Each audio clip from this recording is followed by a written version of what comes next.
दोस्तों नमस्कार। महात्मा गौतम बुद्ध के समय की बात है। एक गांव में एक किसान अपनी पत्नी और 2 बच्चों के साथ रहता था।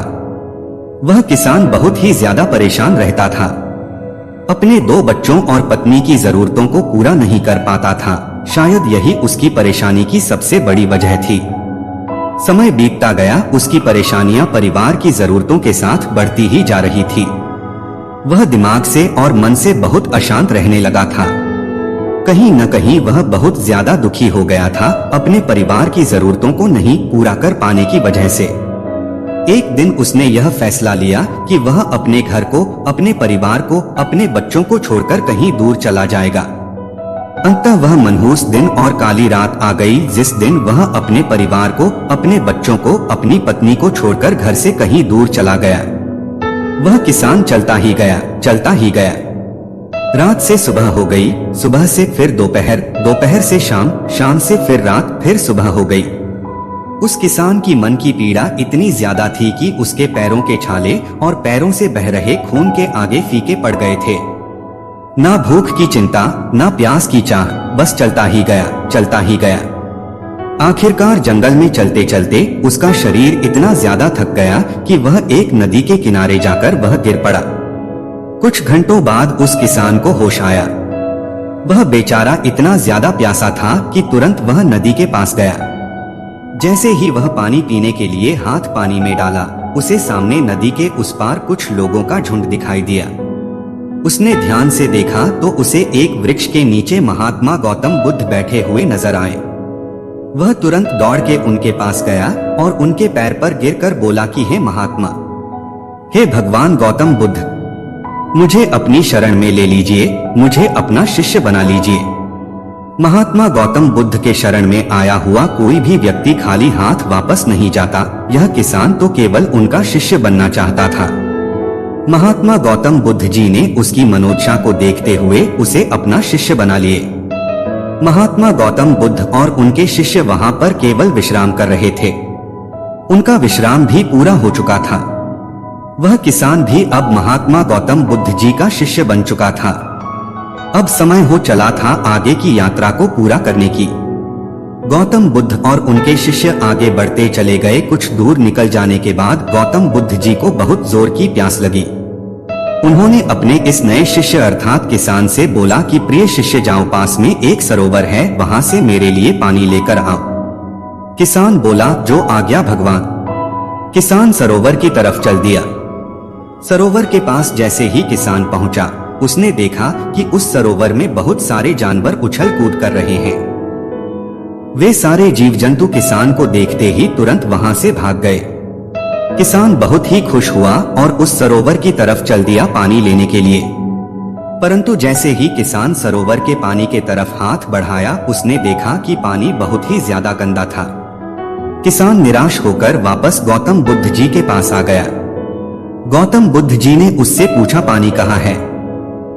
किसान ने दुखी भरे शब्दों के साथ कहा, हे भगवान, मैं जैसे ही उस सरोवर के पास पहुंचा तो मैंने देखा कि उस सरोवर में काफी सारे जीव जंतु उछल कूद कर रहे थे और उनके उछल कूद करने की वजह से उस सरोवर के जमीन के तल में बैठी हुई सारी गंदगी, सड़े हुए पत्ते उस पानी में घुल मिलकर एक कीचड़ का रूप ले लिए थे।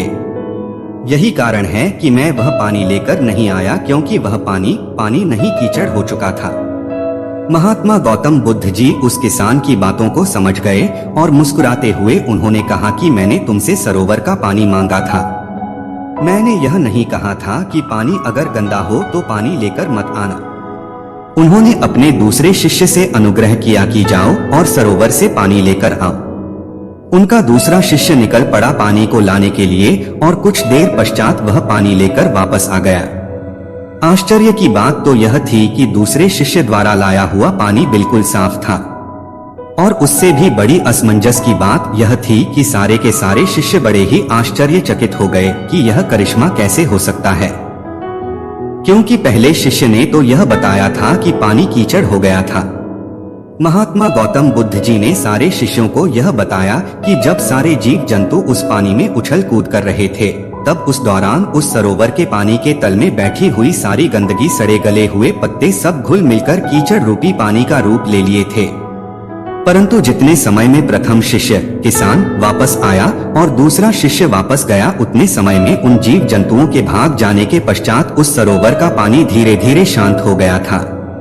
और जैसे जैसे सरोवर का पानी शांत होता गया, उस सरोवर के कीचड़ रूपी पानी में खुली हुई सारी सड़ी गली पत्तियां और मिट्टी धीरे धीरे शांत होकर उस सरोवर के तल में जाकर बैठ गए, जिससे उस सरोवर का पानी शांत होकर साफ हो गया तथा सारे गले हुए सड़े हुए पत्तियां भी शांत होकर आराम से उस सरोवर के तल में जाकर बैठ गए थे।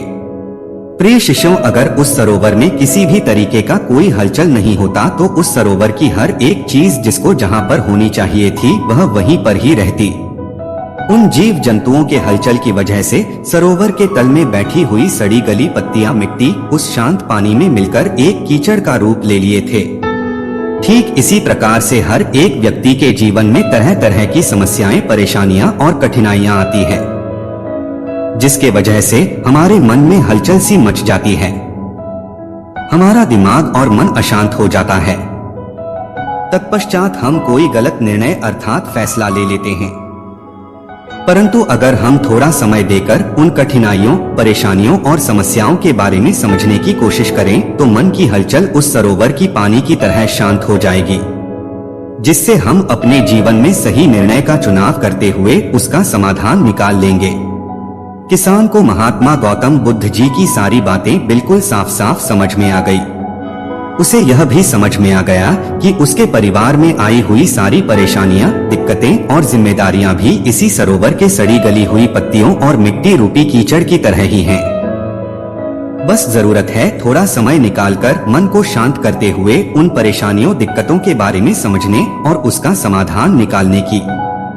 मन का कीचड़ कहानी से हमने क्या सीखा? दोस्तों, समय के साथ साथ हर एक इंसान की जरूरतें बढ़ती ही जाती है। हो सकता है किसी की जरूरत कम हो सकता है किसी की जरूरत ज्यादा हो, लेकिन हमें उन जरूरतों को पूरा करने के लिए मेहनत तो करना ही पड़ता है। हाँ, यह जरूर है कि मेहनत करते वक्त हमें बहुत सारे कठिनाइयों और समस्याओं का सामना करना पड़ता है। इसी वजह से बहुत बार हमारा मन अशांत हो जाता है, निराश हो जाता है, दिल दिमाग में एक अजीब सी हलचल होने लगती है, जिसके वजह से हम गलत फैसला ले लेते हैं। परंतु दोस्तों, हमें घबराने की जरूरत नहीं है, हमें अपने दिमाग को शांत करने की जरूरत है। थोड़ा समय देकर इसके बारे में सोचने की जरूरत है। इसका समाधान कुछ न कुछ जरूर निकल आएगा। दिमाग को शांत रखें, कोशिश करते रहें, मेहनत करते रहें। समय लगेगा लेकिन सफलता जरूर मिलेगी, क्योंकि सब्र का फल मीठा होता है। धन्यवाद।